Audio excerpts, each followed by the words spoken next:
கண்காணிப்பு கூட்டத்திற்கு வருகை புரிந்து இங்கே இந்த குழுவுக்கு தலைமையேற்று இங்கே வருகை புரிந்திருக்கும் நம்முடைய மதுரை பாராளுமன்ற உறுப்பினர் அண்ணன் திரு சு வெங்கடேசன் அவர்கள் மற்றும் இங்கே வருகை புரிந்திருக்கும் நம்முடைய உயர்கல்வி அமைச்சர் அண்ணன் திரு விஸ்வநாதன் அவர்களே மற்றும் இங்கே வருகை புரிந்திருக்கும் அனைத்து சட்டமன்ற மற்றும் பாராளுமன்ற உறுப்பினர்கள் மற்றும் அனைவருக்கும் என்னுடைய வணக்கத்தை தெரிவித்துக் கொள்கிறேன்.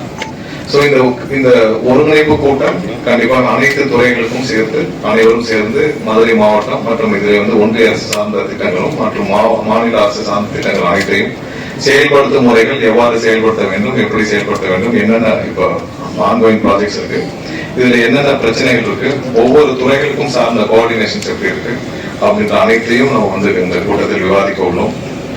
இது மக்களுக்கு விரைவாக ஒவ்வொரு திட்டத்தையும் நம்ம கொண்டு போய் சேர்க்கிறது, ஒவ்வொரு திட்டத்தையும் விரைவாக முடிக்கும் வகையில் நம்ம செயல்படுத்த வேண்டும். அது இல்லாமல் ஒன்றிய அரசு சார்பாக கொடுக்கப்படும் திட்டங்கள் எப்படி செயல்படுது என்னன்னு சொல்லி நம்ம இதுல ஆய்வு செய்ய உள்ளோம். இதன் மூலமாக அனைத்து துறைகளும் உங்களுக்கு ஒவ்வொரு துறைகளுக்கும் இருக்கிற பிரச்சனைகளை அதில் உள்ள இடையூறுகளை நம்ம எல்லாம் இங்கே சரி செய்துவிட்டு ஒவ்வொரு வருஷம் நம்ம கொடுத்த என்ன டார்கெட்களோ நம்ம ஒவ்வொரு திட்டங்களையும் முடிக்கணும், எப்படி செயல்படுத்தணும் சொல்றதை நம்ம விரைவாக செயல்படுத்தி முடிக்க வேண்டும். அதில் கண்டிப்பாக அனைவரும் ஒருங்கிணைந்து செயல்பட வேண்டும். ஏன்னா அதில் மக்கள் நலன் சார்ந்த விஷயங்கள் போன்ற முந்தைய காலகட்டங்களில் இருந்தவாறு எல்லாமே ரொம்ப குறிப்பிட்ட காலங்களுக்கும் முடிக்க வேண்டும் என்றால் அந்த குறிப்பிட்ட காலங்களுக்கும் அந்த திட்டம் செயல்படுத்தி முடிக்க வேண்டும். குறிப்பிட்ட காலங்களுக்கும் மக்களுக்கு என்ன செய்ய வேண்டும் என்று சொல்லப்படுதோ அதுக்குள்ள முடித்து கொடுக்க வேண்டும். எல்லாமே காலம் கடந்து எந்த திட்டங்களையும் நம்ம செயல்படுத்துவோம். இவ்வளவு திட்டமும் எல்லாம் பிளான் பண்ணியும் நம்ம காலம் கடந்து எதையும் செயல்படுத்த முடிக்காத வகைகள் நம்ம சீக்கிரம் முடிக்கணும்ன்றதுதான் இந்த கூட்டத்துடைய முக்கிய நோக்கம். அனைவரும் ஒவ்வொரு துறை சார்ந்த பிரச்சனைகளையும் நம்ம இங்கே விவாதிக்கொள்ளும். அது இல்லாமல் நேற்று நம்முடைய மாதிரி பாராளுமன்ற உறுப்பினர் அண்ணன் சு வெங்கடேசன் அவர் சொன்னது போல கவர்னர் ஒரு சில விஷயங்களை தெரிவித்துள்ளார்.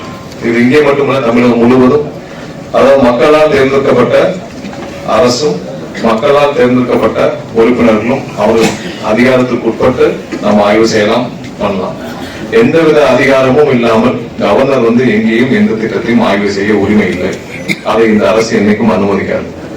எங்கேயாவது தேவையில்லாமல் கவர்னர் இந்த அரசின் நிர்வாகத்திலோ இல்ல ஆய்வு செய்வன்ற போக்கில் எங்கேயாவது தலையிட்டால் அதுக்கு கடுமையான கண்டனம் தெரிவிக்கப்படும். கண்டிப்பாக எந்த அதிகாரிகளும் அரசின் அனுமதி பெறாமல் அதற்கு எந்த ஒத்துழைப்புகளும் கொடுக்கக்கூடாது என்பது இந்த அரசின் சார்பாக கேட்டுக்கொள்கிறோம். கண்டிப்பா கவர்னர் மக்களால் தேர்ந்தெடுக்கப்பட்ட அரசு இருக்கும் பொழுது கவர்னர் தேவையில்லாமல் அவர் போய் ஆய்வு செய்யறதும் எங்கேயாவது தேவையில்லாமல் தலையிடுறதும் அது தேவையில்லாத குழப்பத்தை ஏற்படுத்தும். அவருக்கு அந்த அதிகாரம் கிடையாது. அவர் தலையிடும் அதிகாரமும் கண்டிப்பா கிடையாது. இது இங்கே மட்டுமல்ல, தமிழகம் முழுவதும் இதே நிலைமைதான் இருக்கும்.